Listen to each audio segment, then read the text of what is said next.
Game 3 of the quarterfinals of the AlphaDraft Challenger League. The winner of this match will move on to face Frank Fan Gaming tomorrow. The loser will have to try their luck against the top team, the Misfits. Of course, Ziggs and Zareth immediately banned out from Cloud9. It's Cloud9 and Legendary going head-to-head, both 1-1 now, off the back of a pretty impressive game from Impactful. Ziggs and Zareth once again taken away from Bishu. They don't want to give him a chance this game.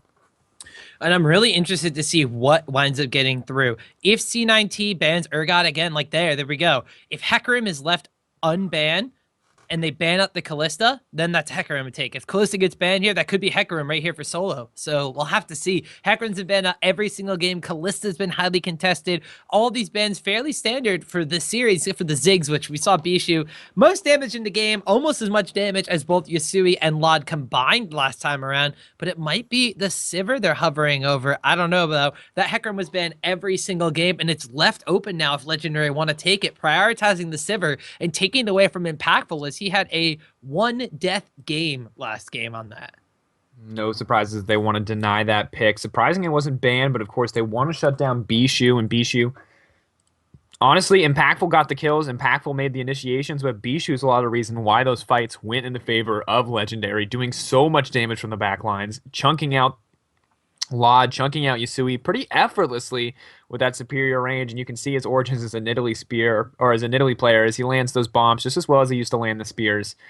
A lot easier to hit those bombs, too. Yeah, you get, I mean, they bounce a couple times. You get a couple chances. So, it'll be interesting to see what Bishu picks up here, and Acadian instantly locking in the Hecarim top. No hesitations. As you predicted, Rek'Sai picked up as well, and already... You know, we saw Dardoch be lethal on that Rek'Sai last game, so now the question is, what is Hard going to pick up, and how are they going to respond to this Hecarim? Yeah, so the Rek'Sai pick I love because that was Dardoch being super aggressive on that champion and then being able to get his solo lanes advantages that they needed that they weren't able to secure in game one with a more passive Nunu pickup. So the Rek'Sai was able to get first blood. They didn't give it to Bishu, but they got it on Yasui, so Bishu had an advantage in that lane. Dardoch was able to eventually turn around ganks on Acadian in top lane too, turning 1v2s into 2v2s where they were picking up kills left and right because of that. The Rek'Sai pickup, he's also maybe being a little bit over aggressive, engaging down on some of these 5v5 fights that I'm not sure his team had to take, but his confidence is there, whereas on the Nunu pickup, he wasn't going for invades, he wasn't going for aggressive plays, so I love the Rek'Sai pickup from Legendary in this one, and the Hecarim pickup banned away in every single game. We'll see if Acadian's going to be able to wield that one. If he is able to be as successful as he is on some of his more pocket picks, it's going to be devastating if you're Cloud9 Tempest. But if that's a take away from solo and something that was left open on purpose, then Cloud9 Tempest, I mean, they're able to secure 2 picks right here. The Annie and Cassiopeia, that's what won them game number 1. I mean, Annie, without a doubt, for Sheep is absolutely destructive. We'll have to see if, once again, Law Pally will opt for the Alistair here, opted for Nautilus in the previous game, and it worked out pretty well. Sheep, of course, on point in those early to mid-game engages, giving his team the advantage that they need. Yasui getting ahead right off the bat, not even having to worry about the weaker point in the game for that Cassiopeia pick. But with this much hard engage and this much magic damage already, it does give a lot of information over to the side of Legendary, and Yasui normally getting that last pick, but of course not going to get that luxury on blue side. Bishu will, however, so he's going to have the flexibility. Even if this cast wants to go top, Bishu is always going to have the option to counter pick here, and so Yasui may struggle in the mid lane if Bishu has something special up his sleeve. Well, it looks like they're going to be last picking that one. It could still potentially be Cassiopeia top lane, so I like saving the mid lane pick for last. There's no reason not to pick up your support and AD carry in this position. They go back to the Alistar Lucian lane, and this is what they lost with in game number 1. Although it wasn't necessarily the fact that they lost in a straight 2v2 matchup, the lane swap has been coming in every single game for Cloud9 Tempest, and it's been initiated for them by them every single game. So clearly there's something they want to avoid, whether it's the fact that they want to try to shut down Acadian, or if they want to avoid Impactful going head-to-head against Lod. Game number 2, Impactful just sat in bot lane and had a free farm fest for his Sivir. If he's going to be able to get the same thing down on this Lucian, it's going to be a very powerful pickup for him because it's even more mobile and does even more damage sooner. And already the last picks coming in for this Cloud9 lineup, and I mean, Cloud9 played patient last game. They waited for late game. They waited for power spikes. It looks like this game's going to be a different story, returning to their roots of an aggressive team. We see, I mean, we got the Sivir for the go button now. Gragas and Gnar locked in as well. You've got the explosive cask for engage or disengage, and you've got that Gnar in the Mega Gnar form to go with as well. And I mean, we called last game a bloodbath, but look at these lineups. Look at the absurd amount of engage potential on both sides. There's a Lulu, there's a Hecarim, there's a Rek'Sai, there's an Alistar on the opposite side, Gragas, Annie, Cassio, Gnar. Everyone wants to fight. There's not going to be any waiting around these objectives. Every dragon is going to mean a team fight. Yeah, and I don't necessarily know who has the more powerful kind of team fighting composition. If you're looking at the side of Legendary, they have the power pick in Hecarim. The Home Guard teleport is going to be massive. And if they have that during a dragon fight or they have that for a tower fight, that is going to be crucial for their damage output. But looking down the line, Lulu does provide an okay amount of damage, but she's picked up a lot for her utility. She has the slow, so she can supplement gank. She has the whimsy, so she can speed herself up or just polymorph somebody and turn them into a cute little animal during a fight. She has, of course, the wild growth to combo with the Hecarim charging in or with the Rek'Sai, or even so, just to protect this Lucian and kind of make it a protect the AD carry composition we talked about earlier. But a lot is going to fall down on Impactful's shoulders in this one. The Lucian damage is going to have to be key for the early stages of this game. And if the teleport is not available for Hecarim, if the telegraphing of the teleport home guard gank is there, that's a lot of the damage that Cloud9 Tempest can just avoid from their fight. And they still have the mobility. They still have the hard engage. They still have the ability to disengage with the Gragas cask. If Hecarim comes charging in with a home guard teleport and gets knocked away and then body slammed up by a Gragas or stunned by an Annie, boom, like we said, a lot of damage is gone there. So once again, it's going to be about picking the right engages if you're legendary. Whereas on the side of Cloud9 Tempest, it kind of harkens back to game number one. Early game jungler to apply some pressure that can get his solo lanes ahead if they so choose to, and if they go for the lane swap situation, and a support that's going to provide some damage, but more importantly, crowd control to keep Lod safe. It's definitely going to be interesting to see which one of these teams can execute here. A lot of pressure on Legendary, as we've talked about time and time again. Want to make an impact on this scene. Impactful, taking a lot of pressure on himself, as you said. This lineup very reminiscent of what SKT played in those finals to get themselves to qualify for MSI. A lot of early game damage, a lot of focus on getting ahead early game with a Hecarim instead of a Maokai this time around. But overall, still have to be careful with this composition. Need to get ahead early on. We'll have to see if they can do so. 1 minute and 30 seconds left on the spectator delay. Guys, this is the third game. This is it. A lot on the line for both these teams. Don't go anywhere except for wellplayed.org/giveaway. We'll be back in a few minutes, guys.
All right, everybody, welcome back to the third and final game. It's going to be Cloud9 Tempest versus Legendary. These guys have both come a long way. Legendary able to dominate in the last game. Cloud9 doing so in a similar fashion game one, but here we are in game 3. You know the lineups, you know the players, and you know the stakes. We're going to have to see exactly how it happens as Bishu already taking a lot of damage in this mid lane. Yeah, and both of these teams, they got a lot to play for here. The winner is going to face off against Frank Fang Gaming in the next round of the playoffs, and the loser, they're going to wind up facing off against Misfits. So that's not necessarily a easy matchup either. So both these teams out to prove a lot in this one. Like we said, Legendary maybe even a little bit more to prove. They're the fresher face lineup in the challenger scene, going up against the favored veterans of Cloud9 Tempest, and they really pushed into the limits there. That was a long game, going upwards of 40-something minutes in the last one, whereas when C9T did the trouncing, it was a 20-something minute surrender that was forced out of Legendary. So we'll have to see how both these lineups compose themselves going into this third game, just from a mental kind of preparation state. But Cloud9 Tempest in this one, going back to some of the power picks they had in the previous matchup, Cassiopeia in the mid lane, the Annie, of course, the Flash Tibbers engagement, whereas on the flip side for Legendary, they've fallen back into this Lucian Alistar bottom lane. And like I said, the big thing that I'm keeping track of in this one is where the lane slot situation goes. And it looks like this time around, we're finally going to get the two duo lanes clashing head to head. First time we've had this, a lot of that's going to be because Solo does have that Gnar pick, and he's pretty comfortable in that Hecarim matchup as we've seen in the past from him. We'll have to see exactly how well he can manage his rage and how well he can execute. But of course, we talk about a lot of pressure being on Legendary to prove themselves. Similarly on Cloud9, though, they're not exactly, they don't have the cleanest record. You know, they got disqualified from the challenger scene last year, and they don't want to lose out this early. They need to prove themselves. They've got that black mark on their record. They need to show that they are still a strong team, that they can win on their own merit after last year's controversy. And so far they've done a good job, but dropping down to this new team, this upcoming Legendary lineup would be tough for them to come back from. So there's a lot of pressure on both sides. And Legendary isn't necessarily the newest of lineups. I mean, they do have some old faces of the challenger scene, Bishu, Impactful, and Low Poly in the bottom lane, but Dardoch and Acadian, kind of the fresh faces here, and we've seen some interesting picks out of Acadian in previous games. And this time around, he's on the, I'm going to call him solo queue and competitive powerhouse in Hecarim, going head-to-head against this Gnar pickup with standard lanes all across the board. We did actually see Impactful and Low Poly, the ones getting the early level 2 and the advantage in this bottom lane. Sheep, though, throwing out a lot of harass. They're eager to push this one in, and we'll have to see exactly how this affects the jungle pressure. Both junglers mirroring each other's paths. Of course, Dardoch going to end up on the top side, though. Gragas is here in the bot lane. We may see an early gank. Going to have to be careful, though. Engaging on this Alistar is going to be tough. Well, Lucian did use his Relentless Pursuit, but it doesn't look like Gragas has the best angle to enter from that one. We have seen a lot of early ganks from both of these teams in the mid lane, but we'll have to see if it's going to kind of switch focus here now that the focus had been on getting Lot ahead, and earlier it was through lane swaps, and game number 2 was through a multi-man tower dive and teleport usage. This time around, it looks like it might be through those early lane pressure given here by Hard. He just kind of showed up, but mostly all it does is, even though there's an early level 3 here from Impactful and Low Poly, they're afraid to try to press that advantage because they know the Gragas is nearby. Pause coming out here right as that stun is going to land onto Impactful. Of course, have had a little bit of lag issues on the side of Cloud9. We'll hope that those get resolved shortly.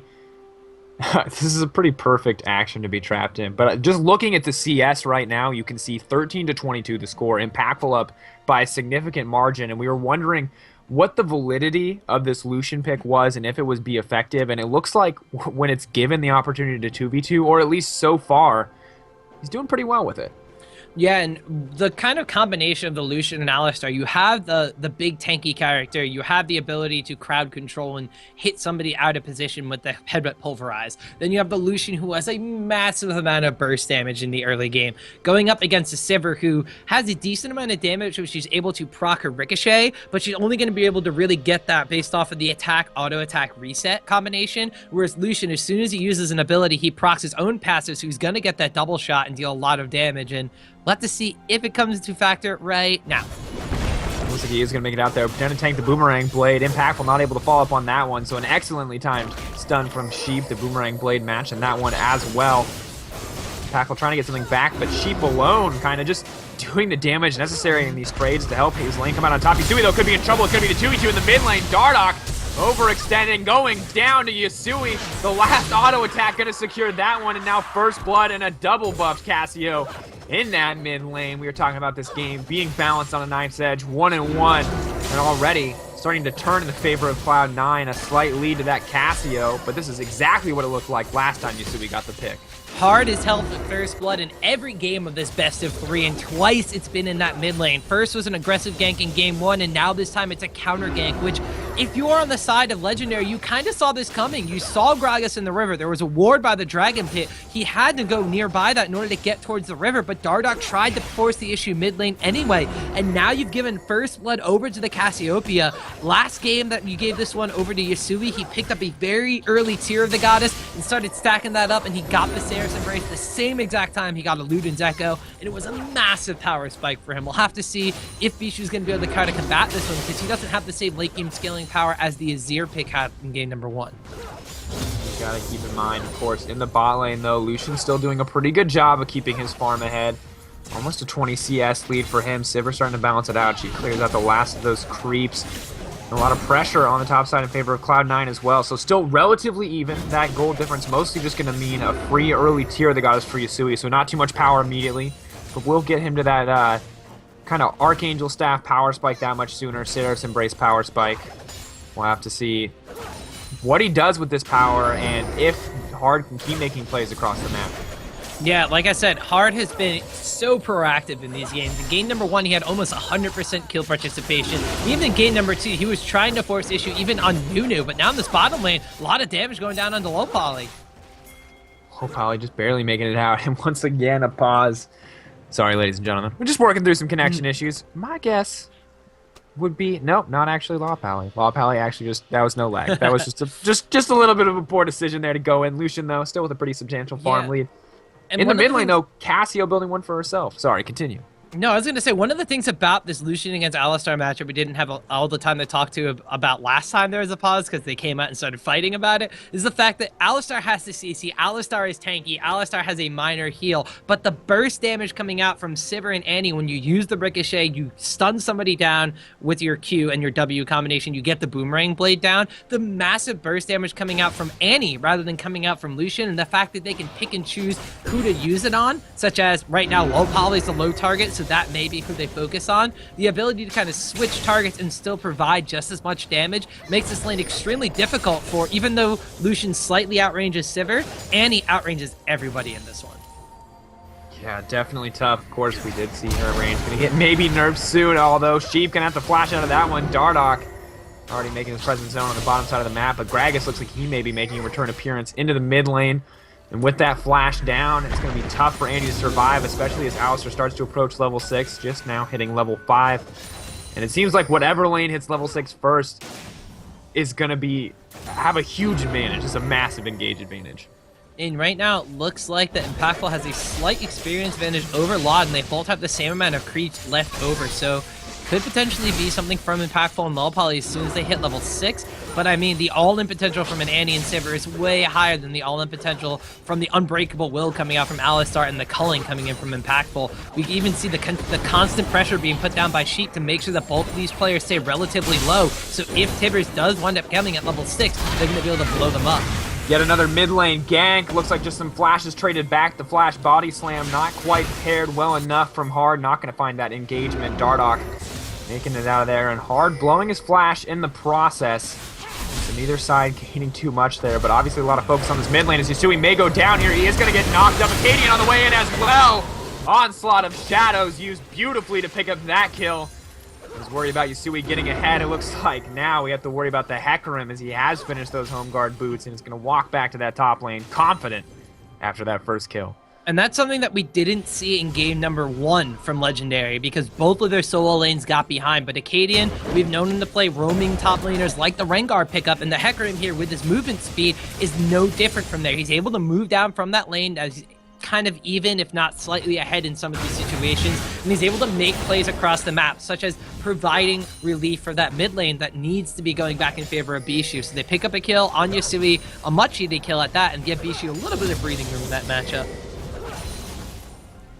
Impactful finally able to find a time to back and pick up that BF sword for himself. And Bishu, of course, happy to have a little bit more pressure and a blue buff backing up as well. Looks like Yusui may be able to grab his own as hard at work on that one.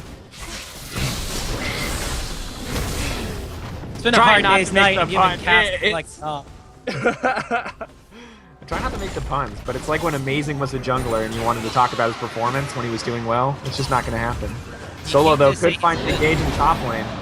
Yeah, he's going to go Mega once getting the stun down, but just providing a bit of pressure here. Both these guys kind of bounce off of each other. Like, Solo's going to be able to harass down upon Acadian, and then when the Mega Gnar comes out, he does have the burst damage. If he jumps in on Acadian, Acadian's going to stack up that Rampage. He's going to start trading some damage back and forth. Both these guys just kind of sitting there and waiting for good teleport usage. One of the things that Solo can do is Solo can stay in lane and pressure this tower, whereas if there's an objective that's going to go down on the map, if Acadian wants to get the most out of his damage, he has to be in base to do so. So the Gnar having to staying pressure in that lane, I guess we'll call it, is going to be able to deal a little bit more in a tower pressure sense from that one, but otherwise they're just going to wind up bouncing off of each other. We talked about this game. We expected teams to fight for every single objective, but neither team has pushed for anything yet. No towers, no dragons. This is game 3. There's a lot on the line, and it looks like neither team ready to commit to anything that could swing against them. A lot of patient play coming in from both these sides. The bot lane's relatively even. A CS lead for Lucian for sure, but no huge itemization advantage. The mid lane relatively even as well. Top lane, though, Dardoch on the backside, gonna knock up Solo. Solo gonna have to use that ultimate to push him back to the Gnar, saving his life. The beautiful knockoff, stopping him from double bouncing out. And Solo so low now. See, they just come so easy. It's not that hard after all, is it? Oh my god. We did see a lot of pressure going in mid lane, as you see with a flash ult. Oh, but Bishu just kind of turns around and looks away from that one. I was going to say, without a Nunu in this game, the early Dragon hadn't been being pressured, but with Hard showing himself in top lane, with him being so far away and no Void Rush tunnel available to go nearby, Gragas able to go over the wall and sneak that Dragon with all the pressure being put down in the 1v1 mid lane and the 2v2 bot lane. Yeah, and despite Dardoch with beautiful play on the top side to get that gank off, not gaining too much there, although Acadian still actually struggling to trade here. That Hyper doing so much damage as Gnar approaches Mega yet again. So they gave up Dragon for not a whole lot. The gold still slightly in the favor of Legendary. We'll have to see if they can keep it that way. They are warding pretty aggressively, but still weren't able to stop that Dragon attempt. Good on Hard to pick it up. And a relatively even, still relatively slow-paced game, despite, I mean, that ultimate burned in the mid lane along with the flash. Yusui, maybe a little too eager for blood. And one of the things I want to just keep in the back of everybody's mind is Impactful in game number 2 had a free CS lane in the lane swap situation, and Lod was being camped for and trying to get put ahead, but did wind up dying once or twice. Now that Lod is being denied in this 2v2 matchup, already 23 CS deficit at this point in time, is he going to be as much of a factor as he from the Ren stacks? He isn't going to have the same amount of power by just getting 2 items. He is going to need a team to kind of supplement his on the hunt and let him kind of charge in with them to provide a lot of damage. So he's really going to rely on Yusui getting ahead, and he's really going to rely on Solo in some of these fights. We'll have to see if there's teleport use here at all. Oh, Tibber's not going to land the stun onto Impactful, an unfortunate circumstance, but Hard is on the backside. The Gragas may find his way into the fight. Yet on the hunt still available. Sheep finding the stun onto 2, but the exhaust going down. Law Pally knocking Sheep back in, but Sheep not going to go under the turret. Law barely making it out of that one. Dardoch on the way. The TP used as well. Acadian grabbing one for himself. That TP I didn't see coming. Solo has the ultimate. Just going to push it back once again. Only a disengage option here. Boomerang blade coming out. Acadian could be in trouble. He doesn't have the follow-up on the side of Cloud9. Legendary putting themselves ahead yet again. Home guard Hecarims just so strong. It was just a little disorganized, the call there from Cloud9 Tempest. You said they got the Tibbers, but it didn't stun anybody.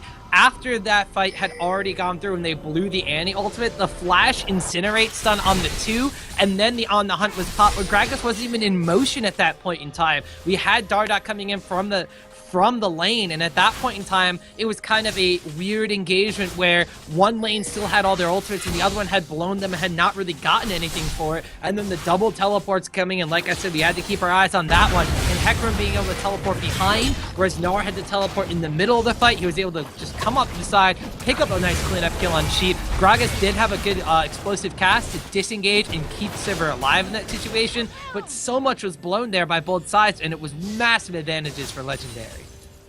Legendary building small CS leads in the bottom lane. But everywhere else, they're suffering at least a little bit. Gnar starting to farm a lot more comfortably, but Hecarim will make a lot more plays across the map as he clears out that Krug camp for himself. Lod could be in trouble again. It looks like they're not slowing down yet. Sheep going to try to disengage here. Lod still could be in trouble. Brayseeker available. Gonna get blocked out by Sheep. Lod will make it out with his life, but already Cloud9 falling behind on the bottom side of the map. And these three now pushing in for that tower, and they may be able to take it. Yeah, Lod is doing a good job of not dying and getting further behind, but he's also not having success getting put ahead. Like, we saw Cloud9 Tempest devote a lot of resources, and due to the weird communication in that fight, Lod wasn't able to get anything out of that. He didn't die, but there's no kills and no assists. Now he's lost the tower, and it's almost a 40 CS advantage in favor of Impactful in that lane. Yes, Solo was able to push down the tower and equalize it in the top lane, but now you have two top laners who are relatively even. Acadia maybe even slightly ahead because of the kills he got mid lane and bottom lane. Your mid laner doesn't have as much of an advantage as you would have thought because he did get killed, and their bottom lane is just so far behind. Next Dragon at 1.5 minutes. We'll have to see if anybody even bothers contesting it. It will be Dragon number 1 for the side of Legendary, which isn't the biggest boost in stats, and only number 2 from the side of C9T. And I don't think they can really contest. They're going to lose another tower or two here too. This is just Legendary. Once again, we talked about them when they play their game, they look so confident, and right now this is looking a lot like their game. A 2K gold lead, 15 minutes in. It's been a little bit more patient than we expected. They're moving down now, dragon spawning in 1:20. Not sure if they have that timer. We'll have to see as they move forward. Jungler and support both backing off here. Cloud9 more than content to try to recoup some of their farm loss.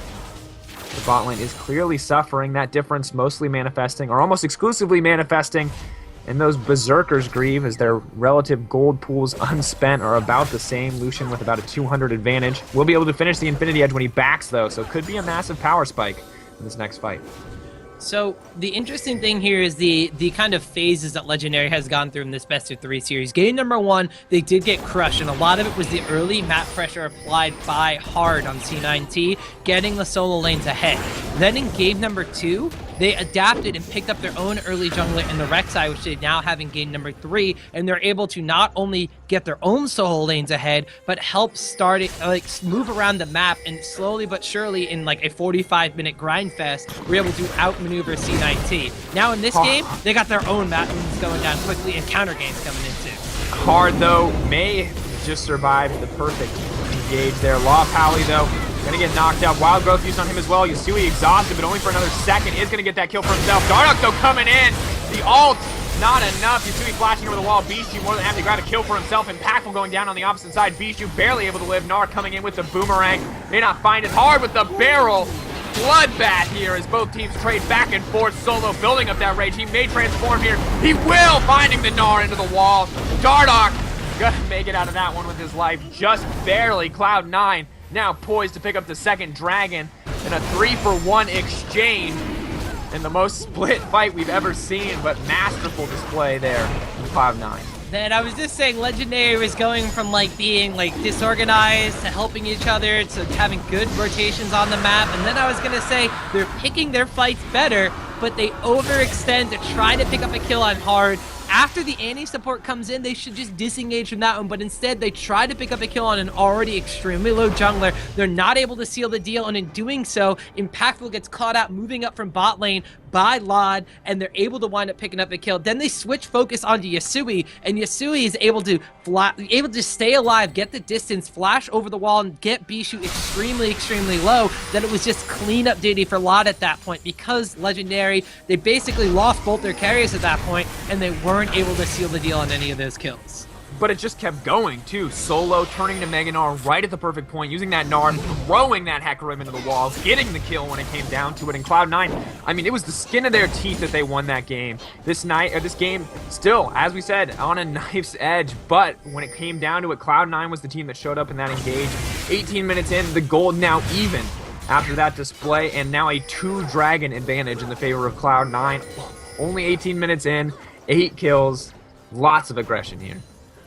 We do have to kind of be a little bit reserved, though, because this is sort of what happened last game. The kills were going down in the lane that Lod was in, and it was a little bit swapped up for this one, but Cloud9 Tempest had a 2-0 Dragon advantage, and at the third Dragon is where Legendary started to turn things around.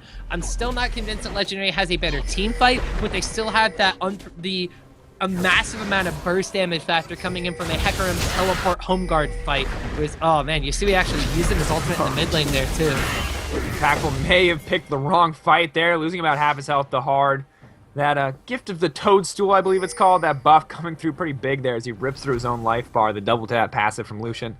Not working out in his favor that time, combined with the barrel and the body slam. But no major cooldowns used on either side. They're both going to walk away from that one. Yusui, though, as you mentioned, that petrifying K's. He's just desperate to catch out Bishu here, trying to find an advantage, but not needing to too much, at least at this point, as we see Aspect of the Serpent power up.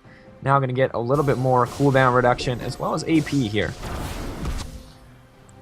I'm going to have to see now where Cloud9 Tempest is going to really shift their focus. They have the ability to catch somebody with the On the Hunt, but like you said, Petrifying Gaze being down means they're not really going to be able to just lock up somebody and kind of siege down on the tower. The anti-stun is available, the Flash Tibbers is up, so they could potentially look for a pick on somebody in the jungle.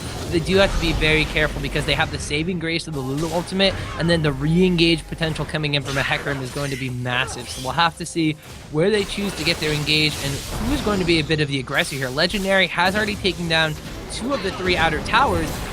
Last one would have to be going up towards that top lane. They'd be seeing a lot of pressure. Their mid lane tower is already extremely low, down below half, and the bottom lane tower yet to really be touched on that side. But giving up that amount of map pressure by opening up the mid lane isn't what you want to do if you're Legendary. So what we might just wind up seeing here is what we kind of saw in game number 1, I believe it was, where 4 people are in mid lane. They're kind of throwing things back and forth and clearing out ways until an objective presents itself on the map.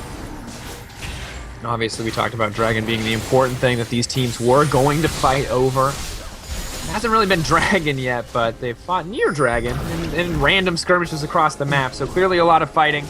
We'll have to see with third Dragon on the line, potentially for Cloud9, if they finally find a full 5-on-5 engagement. Big point, though, is going to be that Triforce finished up for Hecarim on the top side of the map. It's a massive spike to Acadian's damage. Yeah, that is a large chunk of damage now on the Hecarim here, completing the Trinity Force. It's going to be kind of the completion of the running people over with the Home Guard teleport combination. We'll have to see if he's going to be able to catch anybody out of position with this one. But another thing is you need to have really solid ward control to make use of that Hecarim teleport gang. And unless it's by the mid lane right now, Cloud9 Tempest has done a really good job of clearing out wards by the Dragon Pit area and making sure there's nothing in their red side jungle either. So not a lot of places for that Hecarim to really teleport in that aren't going to be absolutely telegraphed. So if you're Legendary, you're kind of biding your time and waiting to get one of those really good engagements. And if you're Cloud9 Tempest, you're just avoiding them right now and trying to farm yourself up, making sure you press this 2 Dragon advantage. Because technically, if both teams were to get into a tower pushing scenario, Cloud9 Tempest with the second Dragon buff would be able to deal a little bit more damage in that trade. And I mean, you got to think about these two teams too. You've got Gnar, who actually has a decent amount of attack speed, especially at this point in the game, and Sivir with On the Hunt available as well. So they do have a lot of potential to kind of speed and run down these towers. On the opposite side, Lucian has the double tap solo though, trading so well. I mean, we talked about Hecarim having the advantage, but Hard, he's gonna get knocked away there. I was ready for the engage. I was ready for the fight, but it looks like a little bit of a misstep there on the headbutt pulverized combo from Loppally.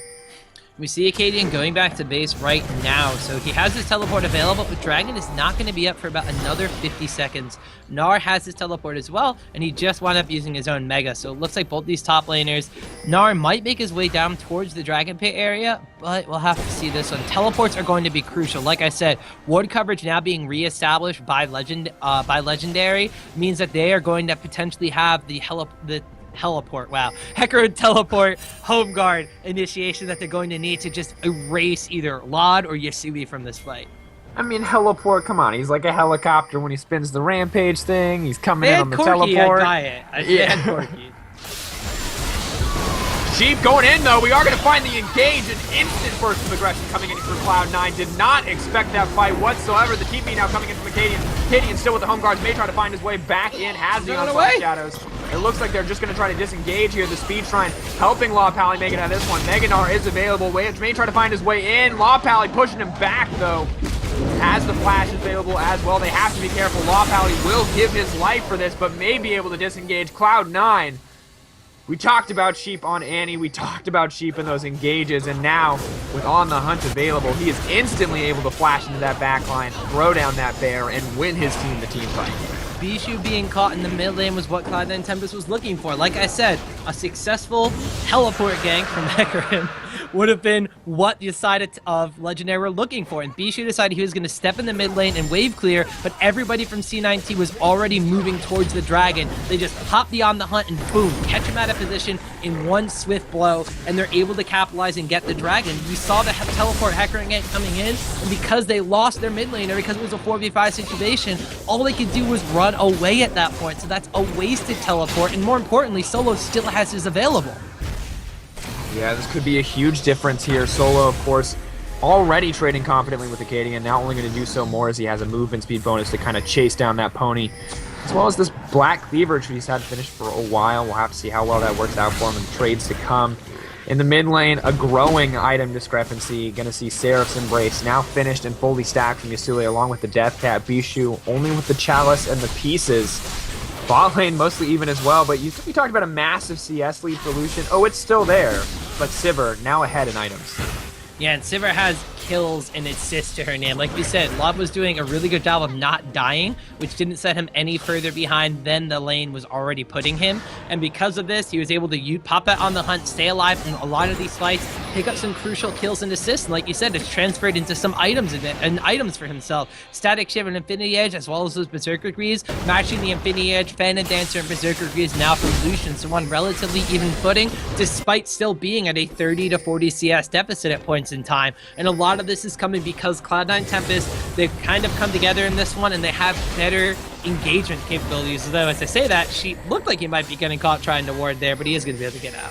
A beautiful Glitter Lance from Bishu on that one, actually. Able to grab that, as well as a nice steal coming in from Impactful. Using the quick help picks, throwing out the Glitter Lance as well, using the Scuttle Crab to his advantage. But Sheep, look at how fast this guy is with those mobility boots. Distortion available as well. He'll have Flash up in just a few seconds. On the Hunt. We have to be ready at any moment for Cloud9 to go in here. They were kind of playing patient in the early game, but now that Sheep has those boots and has Talisman of Ascension as well, I mean, this guy is going to engage a fight, and there is nothing you can do to stop him.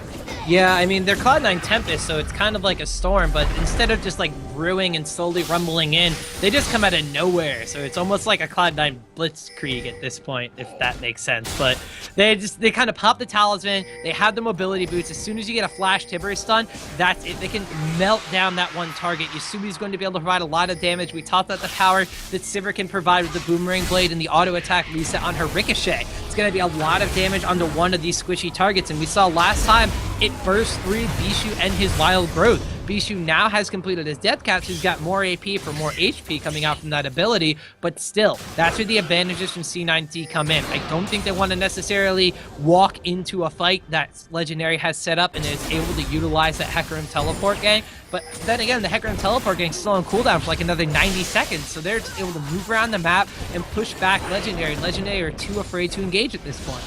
And look at the vision control on the top side, present for Cloud9. We saw them kind of sneak. Uh-oh, Yasui could be in trouble. No, never mind. Never mind. Getting a little excited. Ready for the engage, but there's not enough damage there. Even though the engage has to keep Yasui on his toes, but it looks like we might see them once again go for a Baron here. You talked in Game 1 about Cassio just ripping through that Baron pretty effortlessly. We saw them sneak a Baron in Game 1. Not quite so sneaky this time around. It looks like Legendary a lot more ready for it this time, but definitely still an option. We'll have to see if they go for it. And we kind of fallen back, well, this screen looks familiar, but we've kind of fallen back into the point where Cloud9 Tempest are continuously shoving out these waves, and like I said, as long as they don't have the Hecarim teleport gank available, they're not really afraid. Legendary's too afraid to really go for a all-out engagement because I don't think they have the superior 5v5 fight.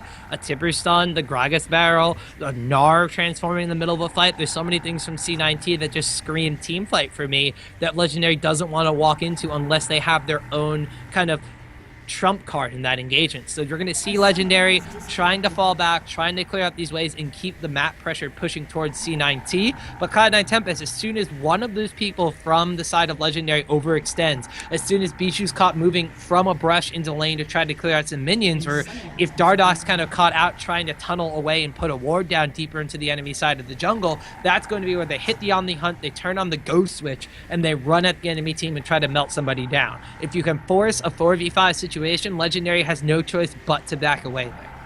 And it's impressive that Cloud9 have the confidence to just press that go button. It's impressive that they can keep just forcing those engages because, I mean, it's hard. This is game 3. A lot on the line here for Cloud9, a lot to prove. And, I mean, the Misfits are excellent. And while I think both of these teams would like to prove themselves against the Misfits, they'd rather do it in the finals than in the semis. And going head-to-head with them early on is going to be tough. They may be able to find a win, but Frank Fang Gaming, despite their own strengths, probably considered an easier matchup. So a lot weighing on both these teams. Both of them would probably rather fight Frank Fang than the Misfits at this point, especially Alex Each in that mid lane. But Bishu and Yasui still going to have to go toe-to-toe with each other before they worry about the games tomorrow.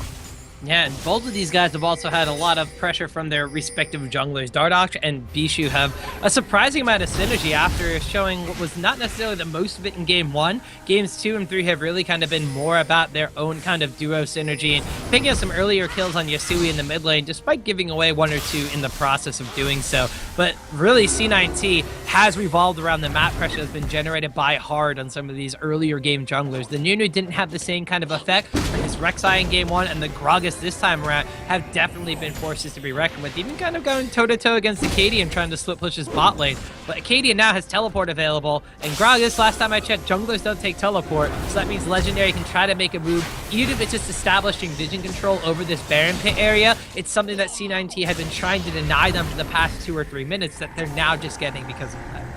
Well, good on them to capitalize on this. Legendary moving in slowly but surely. Still have to be careful. Solo is pretty powerful right now on this Gnar pick. They have to be careful about that Black Cleaver, especially combined with this Sivir. Of course, neither team making too many moves here. Pretty much just have to watch Sheep. Sheep is going to be the one to initiate, the one to force these fights, and with Solo quickly running out of Mega Gnar, I doubt we'll see a fight from Cloud9 quite yet, but the split push efforts from Acadian only going to result in a very small amount of tower damage. Neither team able to find an edge quite yet, but we talked about it over and over again. Dragon up in 10 seconds. This is an objective both teams can comfortably take if left unattended. And it looks like Acadian's sitting in base right now, so they have the home guard, teleport, helicopter gang, whatever it is. Valley could be in trouble. Unbreakable Will going to be used, going to be able to make it out of that one. They may try to fight in this tunnel. Hecarim TPing in on the backside. This could be the fight. On the hunt going to be used. Sorry, not on the hunt. It's going to be that thing. Yasui going down. Not quite. Knocked into the wall. The wombo combo. Acadian on the backside. Managing to pick up one, but Yasui and Solo single-handedly carrying the team fight. Petrifying Gaze. Gnar, a double kill to Yasui. And despite dropping Laud, they come out on top. A 5-for-1 exchange. Now the Baron for Cloud9. They wanted to prove themselves too. They wanted to prove that they were the better team and challenger. And in a single instant, Yasui and Solo did it as they descend upon Baron. Solo had such a massive Gnar into the wall in that fight, and that's what really turned things around. Because of the Gnar, and because it locked up so many members of Legendary, 3 members peeled backwards for Laud. Even though Laud did eventually wind up going down to Acadian, he had to use everything, and in doing so, there were still multiple members from C9T left alive, and because Solo and Yasui duoed the rest of the team and got them down solo and did so much damage in that fight, the rest of Cloud9 Tempest just came in and played janitor duty as soon as the threat of the Hecarim was gone. A massive, massive fight for C9T, a Baron buff, a 4th Dragon going in their favor, massive momentum swing, and this is going to be hard pressure Legendary to recover from that single fight. In a single instant, a 7k gold lead established, 12-4 now in the kill score, and you can't say it enough. 4-man Petrifying Gaze, 4-man Gnar ultimate. That Gnar was beautiful, and Yasui does so much damage. If you give him 4 or 5 seconds of hard CC, he will kill an entire team, as we saw there. And Legendary cannot afford to make another mistake. One more is all it's going to take to knock them out of this. And Cloud9 looking incredibly dominant. That Gnar was still just... I mean, 4-man Petrifying Gaze into Gnar, that was the craziest ultimate combo I have ever seen. We're talking about Bishu and Acadian, the Yasuo Orianna Wombo combo team. Just got a taste of their own medicine. Now with this Baron buff, Cloud9 Tempest, they're going to be looking to try to push down on these inner towers here. They have all the outer towers to themselves. Cracking this ring of inner towers proved to be difficult for Legendary last time when they had the short-range Sivir, and they had a Ziggs on their team at that point in time too, but it looks like instead there's a fight. Sui on the backside, though, won't be able to come for this one. Lawpally not going to find the engage quite yet. Sheep going to find it, though. Gonna go in as they're getting taken down. A beautiful cast. Acadian trying to find something back, but Lot is too healthy. And Yasui just going to casually 2v1 here on the backside. So powerful. Solo says, don't worry, I'll finish that one up. And Cloud9 now looks ready to end the game. GG being called. Cloud9 will face Frank Fang Gaming tomorrow. A dominant display, and Legendary, after a good game 2, got destroyed in this game 3. They had a good game 3 as well, but 2 swift team fights. It was the difference between a established